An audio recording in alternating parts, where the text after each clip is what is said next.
দেখুন, দুটো বিষয় আমি এখানে উল্লেখ করতে চাইবো। নির্বাচনী প্রচারে তৃণমূল কংগ্রেস বারবার বিজেপি কিভাবে বাঙালি মনীষীদের অপমান করে এই বলে প্রচার করেছে, অথচ খেয়াল করুন বিজেপির সরকার গঠনের দিনটা স্থির করা হলো রবীন্দ্র জয়ন্তীর দিনে, এবং শপথ গ্রহণের পর প্রথম কোথায় গেলেন মুখ্যমন্ত্রী শুভেন্দু অধিকারী, সেটা হচ্ছে জোড়াসাঁকো ঠাকুরবাড়ি।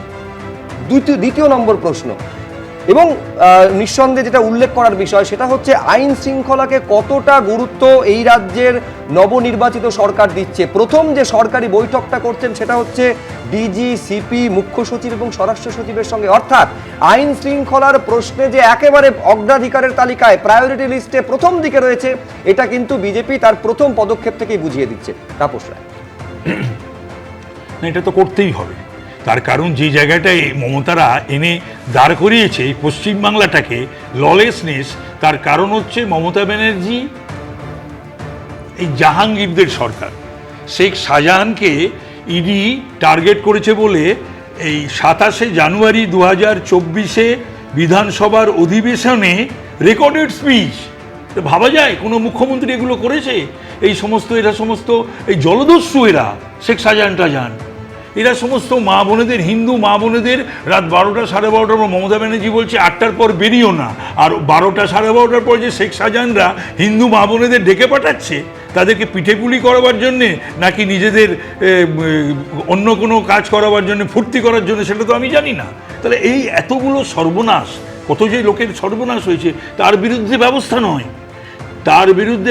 নয়, বরঞ্চ বিধানসভার অধিবেশনে তিনি মুখ্যমন্ত্রী হিসাবে রেকর্ডেড স্পিচ বলছেন ইডি শেখ শাহজাহানকে, না তোমরা সব চুরি চামারি করবে, ডাকাতি করবে, রাহাজানি করবে, হ্যাঁ স্বজন পোষণ করবে, তারপরে চাকরি বিক্রি করবে, আর তোমাদেরকে পুলিশ তোমার পুলিশ কিছু করে না বলি করতে হয়। কি করতে রয়েছে ইডি, কি করতে রয়েছে সিবিআই, কি করতে রয়েছে এনআইএ? দেশের তো একটা ব্যাপার আছে। আজকে যে জায়গায় মমতা ব্যানার্জি নিয়ে গেছে পশ্চিমবাংলাকে, তাহলে তো ভারতবর্ষের সভরেনিটি অ্যাট স্টেক, ভারতবর্ষের ইন্টারনাল সিকিউরিটি আন্ডার থ্রেট।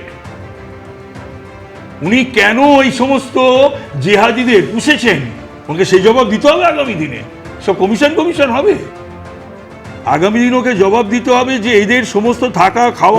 অদ্ভুত ব্যাপার, আমি জানি না এটাকে আপনি কোনোভাবে এটা উপহাস বলবেন কিনা ভাগ্যের, সেটা হচ্ছে যে সিবিআই তদন্ত নিয়ে বারে সিবিআই তদন্ত বিজেপির অঙ্গুলি হেলনে চলে ইত্যাদি ইত্যাদি বলে থাকে।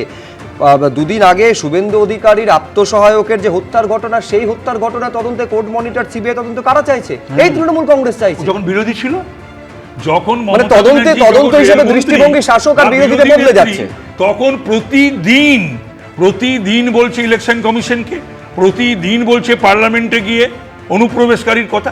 মানে আমি বলছি যে অনির্বাণের যে একটা মমতা ব্যানার্জির বলা অডিও ভিজুয়াল যদি একটা এক্সিবিশন হয়, ওটা দেখে তৃণমূলীরা তো বটেই, মমতা ব্যানার্জিও তো হেসে উঠবে। বিভিন্ন সময় যে বিভিন্ন কথাবার্তা বলেছেন আর করেছেন, সেটার একটা এক্সিবিশন হোক না অডিও ভিজুয়াল মমতা ব্যানার্জি। অনির্বাণ, যে দলটিকে মাননীয় তাপস রায় অসভ্য বর্বরদের দল বললেন, 2024 সালের জানুয়ারি মাস অবধি সম্ভবত অসভ্য বর্বর দলেতেই ছিলাম, শুধু সিপিএম কে পরিত্রাণ পাওয়ার জন্য, সিপিএম এর হাত থেকে। আমার বাড়িতে কিন্তু দুবার মমতা এসে জয়নিং এর কথা বলে, একবার না, আমার বাড়িতে দুবার এসেছিলেন। কিন্তু সেই মমতা যেরকম একটা অসৎ হবে, আপাদমস্তক একটা অসৎ হবে, এটা তো ভাই ভাবতে পারিনি। এবং সে তার ভাইপোকে মুখ্যমন্ত্রী হিসেবে বসাবে, এবং তার ভাইপো ডায়মন্ড হারবারে যাবে হেলিকপ্টারে করে।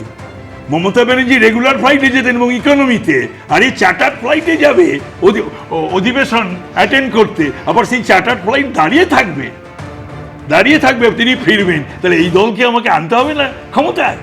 এদের ভোট দিয়ে আনতে হবে না? কত হাজার, আচ্ছা ফাইল ছিনতাই করলো কেন? একটা ফাইল ছিনতাইকারীর পক্ষে কেন কথা বলতে এসছে অনির্বাণ? লজ্জা করে না? এটা ফাইল ছিনতাইকারী একটা মুখ্যমন্ত্রী, তুমি তাকে ডিফেন্ড করতে এসছো কেন? তো যাই হোক, এত খারাপ একটা দল, সেটা 2024 জানুয়ারি মাসের আগে তাপসদা জানতেন? আমি বুঝেছিলাম অনেক আগে বুঝেছিলাম, এবং বলতাম অত দুমদাম তো পলিটিক্যাল সিদ্ধান্ত নেওয়া যায় না, যার জন্য তুমি দেখবে আমার আন্ডারে থাকা 26 জনকে পূর্ণমন্ত্রী করেছে, যারা আমার আন্ডারে কাজ করেছে, ছাত্র যুবক। আমার সঙ্গে দেখা করার জন্যে 3 দিন দাঁড়িয়ে থাকতে হতো, এবং যাদের অনেকেরই কাউন্সিলর থেকে বড় কিছু হওয়ার যোগ্যতা ছিল না, যার জন্য আমাকে পছন্দ করতো। তার কারণ আমরা কন্টেম্পোরারি জেনারেশন। আমি মমতা এক বয়সী, এবং আমি মমতার আগে রাজনীতি করি, এবং মমতার থেকে আগে আমি রাজ্যের নেতা। কিন্তু তারপরে আমার নেত্রী মেনে নিয়েছিলাম সিপিএমের ব্যাপারটা পারি। কিন্তু তাই বলে তো কলেজের 9 বছর ইলেকশন হবে না, কলেজের সিট বিক্রি হবে, চাকরি বিক্রি হবে। তাহলে এই অসৎদের সঙ্গে, চোরেদের সঙ্গে আমায় থাকতে হবে না? সেটা আপনার বাড়িতে ইডি হানার আগে মনে হলে সবাই বিশ্বাস এবার শুনবে। হ্যাঁ, ইডি তো পার্টি ছিল মমতা আর সুধীর। আচ্ছা দাঁড়া, হ্যাঁ এই শুনুন, হ্যাঁ শোনো, আমি যখন ক্ষমতায় ছিলাম না, সিআইডি বা ডিডি তোমার বাড়িতে বললেই পাঠিয়ে দিতাম পার্সোনাল রিলেশনে। সুদীপ ছিল বিজেপির একটা দালাল। সুদীপকে চোর বলতাম আমি, সুদীপকে আমি চোর বলতাম, সুদীপকে আমি বলতাম অসৎ। সুদীপ টাকা তুলছে, সুদীপ 4 মাস জেল খেটেছে। আরে শুনতে হবে, এটা যখন তুললে শুনতে হবে, আরে শুনতে হবে, ডিটেলে বলছি। তখন এই সুদীপ চোর চোর বলি, এবং ওরা রামকৃষ্ণ মিশনের টাকা নিয়ে পর্যন্ত ওর বউ জমা দেয়নি, এবং মমতা ব্যানার্জি জানতেন এবং ধমকেছিলেন। এবং তারপরে আমি দেখছি এই রেলওয়ে কোঅপারেটিভ ব্যাংক, সেখানে চাকরি হচ্ছে 600 এবং টাকা নিয়ে, এবং সেই টাকা সুদীপ নয়নার কাছে যাচ্ছে।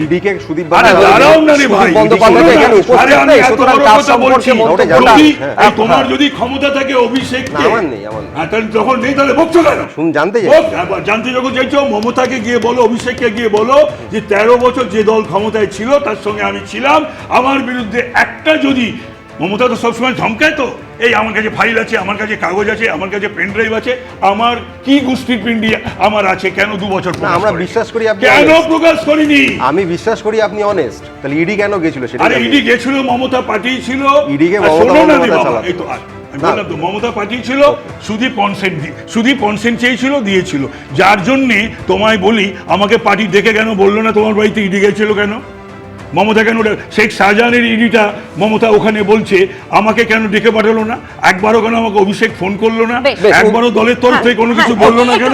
একটু অনির্বাণের যুক্তিটা শুনে নি, তারপর ওরা আসলে না, শুনতে হবে, আসলে মমতা অভিষেকরা চোর, সবাইকে চোর ভাবে। হ্যাঁ বেশ, অনির্বাণ বেশ।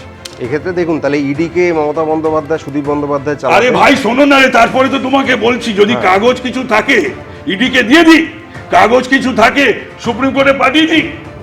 কাগজ তো কিছু নেই, নিজেরা তো চোর, একটা আপাত আচ্ছা তাপসদা প্লিজ এবার উত্তরটা একটু শুনে নি অনির্বাণের। না না, এটা বলতে হবে যে ইডি যে গেছিল, আচ্ছা ঠিক আছে, মহারাষ্ট্র নিয়ে তো যায়নি। আচ্ছা আচ্ছা, মহারাষ্ট্র নিয়ে, বিহার নিয়ে, ইউপি নিয়ে, দিল্লি নিয়ে, এসব নিয়ে তো যায়নি।